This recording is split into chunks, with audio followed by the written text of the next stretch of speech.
Hello and welcome to my educational video.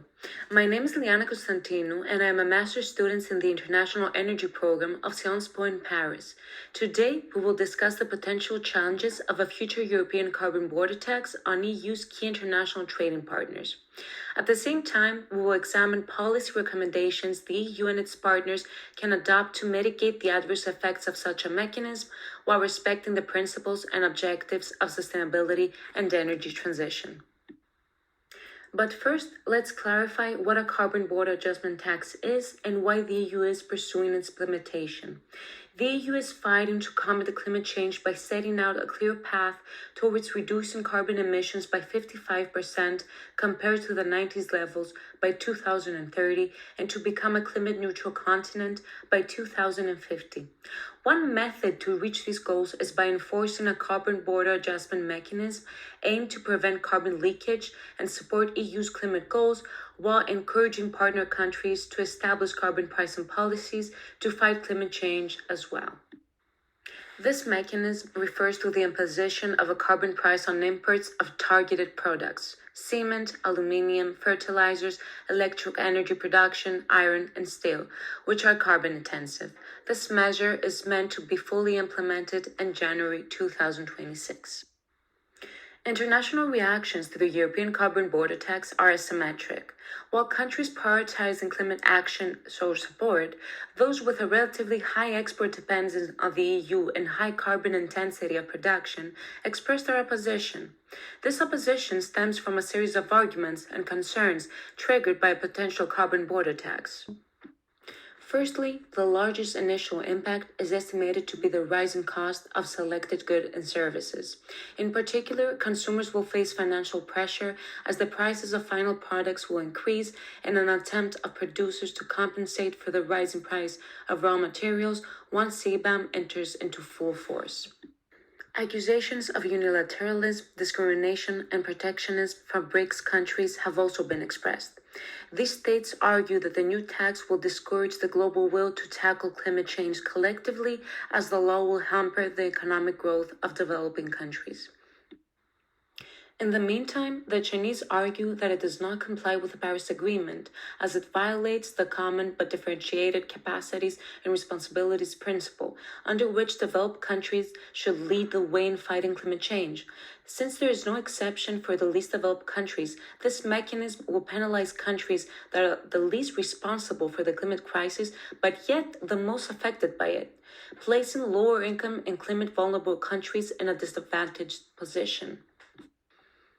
A significant issue for such countries is that the EU Commission has proposed that 75% of revenues from the CBAM should be kept for the EU budget in order to pay off European debts, which can be interpreted as an attempt of disguised protectionism to increase additional revenues. Finally, there's a technical issue, the difficulty of calculating the emissions of imports. When it comes to foreign products, data on emissions are not always available or even reliable.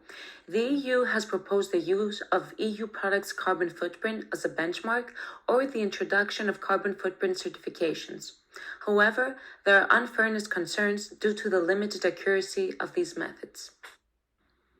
But who will be affected the most by those challenges? Before the war, the most exposed country will be Russia. However, after the Russian invasion in Ukraine, the EU announced a ban on Russian imports, including the same sectors targeted by the CBAM, leading to an increase in their prices and soaring inflation. Therefore, if sanctions continue, the carbon tax will become less and less relevant for Russia. At the same time, Russia has been working on a decarbonization agenda, which is driven by these trade challenges, with the implementation of the Energy Strategy 2035, which focuses on achieving advanced, efficient, and safe development of the energy and fuel complex in Russia, while the country is trying to diversify its energy customer base mainly towards China. Some of the countries with relatively high exposure and vulnerability to this carbon border tax are located in Africa, such as Egypt, Nigeria, and Algeria. According to a recent analysis by the Task Force on Climate Development and the IMF, Mozambique will be the most affected African state, as it exports 54.1% of its aluminium to the EU, and the border tax is likely to cause a drop of its GDP by 2.5%. However, there are also international actors who are optimistic about this initiative. In the EU neighborhood and the Western Balkan states, CBAM is perceived as a wake-up call for decarbonization, while in Turkey it was countered with new domestic climate commitments by announcing the design of a national ETS similar to Europe's. The UK and Canada have expressed a willingness to cooperate with the EU and are even considering introducing their own border carbon adjustments. Last but not least, the US initially disagreed with this idea, but now sees it as a tool to develop a level playing field, for example with the Chinese, and therefore support it. So, what can the EU and its international partners do to harness CBAM for greater ambition? For countries heavily dependent on their trade relations with the EU, this is an opportunity to redefine the environmental impact of their activities. It's therefore recommended to implement domestic carbon pricing and border carbon adjustments, increase investment in greener technologies, and actively engage in multilateral discussions on trade and climate change. As for the EU, it could recycle carbon pricing revenues, which the Institute for European Environmental Policy estimates to reach approximately €2.1 billion annually from 2030 onwards, to counter equity concerns outside its borders and support the energy transition in least developed countries. At the same time, vulnerable countries can receive financial aid for sustainable trade and benefit from Article 6 of the Paris Agreement, which provides for financial assistance to vulnerable countries to help them adapt to the effects of climate change. Finally, EU's next steps will be crucial to ensure that constructive responses to CBAM dominate.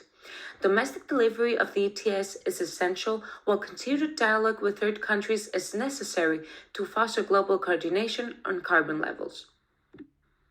To conclude, based on this presentation, it becomes clear that the European CBAM is accompanied by challenges, concerns, but also by opportunities. The key to success will be for the EU to continue discussing the purpose and the details of CBAM and to listen to the concerns of trade partners impacted by this mechanism. In addition, this video not only aims to educate and inform on this topic, but to also provide food for thought for future policymakers. Thank you for your attention.